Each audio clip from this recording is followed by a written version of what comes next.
years of opposition in Parliament Act 1960. Parliamentary committees were formed in 1993 for what? To scrutinize bills.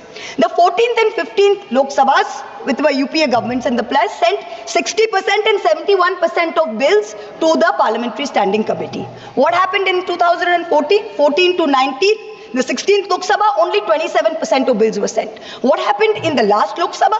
16% of bills were sent. The way it is going in this Lok Sabha, God knows what will happen. LOP was CM Stephen. He was MP from Idukki in Kerala. Since the post LOP was CM Stephen. He was MP from Idukki in Kerala.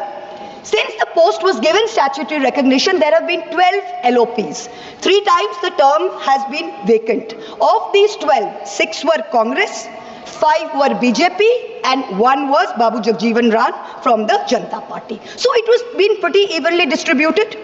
Each of the BJP LOPs, LK Advani ji, Atal Bihari Vajpayee ji, Sushma Swaraj ji, has had more than their fair share of parliamentary time and spotlight in the correct spirit that the opposition owns the House.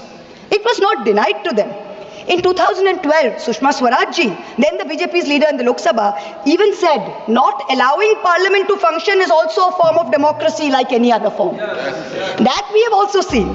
So in the Lok Sabha, past speakers have allowed not just the LOP, but also senior members to intervene in debates. For example, former Prime Minister Chandrasekhar ji, when he came back in 96 as the sole member of the Samajwadi Janata Party, often stood up and was allowed to speak. In March 1997, Biju Patnaik ji intervened. There was a Madhya Pradesh BJP MP called Sundarlal Patwa who asserted that the mandate was not actually with Deve Gowda, but the mandate was that of the BJP's nationalism, and the BJP should be allowed to form the government. And Biju Patnaik, in Sansad TV paid for by taxpayer money, blacks us all. Founded allegation, lies against all of us. The government has made a circus of parliamentary democracy, and if the speaker is going to concede to being a complicit ringmaster, it is a very sad day for Indian democracy, a very sad day. In March 25, a delegation of India Bloc MPs met the speaker. We submitted a letter raising 12 issues, including the failure to appoint a deputy speaker, denial of the opportunity to speak to the LOP and other leaders, disregarding the decisions of the BSC.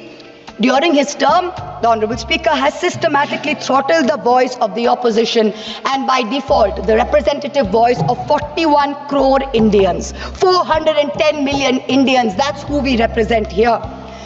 He did not allow a discussion on Manipur. We had to move a no-confidence motion just to have a discussion on the issue. And he called Danish Ali, another fellow, 200 million Muslims of this country who put their head on their forehead on this soil of this thing. Ramesh Biduri continued the rest of the term merrily. He was never suspended. Birlaji did not allow a discussion of the special intensive revision in Bihar, allowed only a larger electoral reform discussion. On every matter of national importance, we have been disallowed adjournment motions and debates. On each one, I am not yielding. He's an MP, he's not a minister, I'm not yielding to him. On each one, on the Hindenburg issue and the Adani government nexus, you disallowed the motion. On Chinese aggression into our territory, you disallowed a motion. On the one-sided Indo-US trade deal, we had to learn from the US president there's been a trade deal. The government didn't tell us. You disallowed a motion. On the Epstein files, a sitting cabinet minister has a mention of 430 times. Heads in the world over have rolled. You have not allowed us a discussion.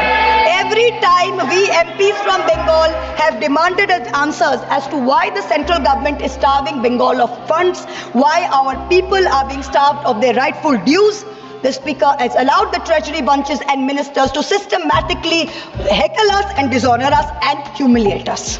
On February 2nd, Birlaji disrupted the LOP's motion of thanks, citing rule number 349 and 353 to bar quoting from a danger from the Neville Chamberlain in 1940. You have sat too long here for any good you have been doing.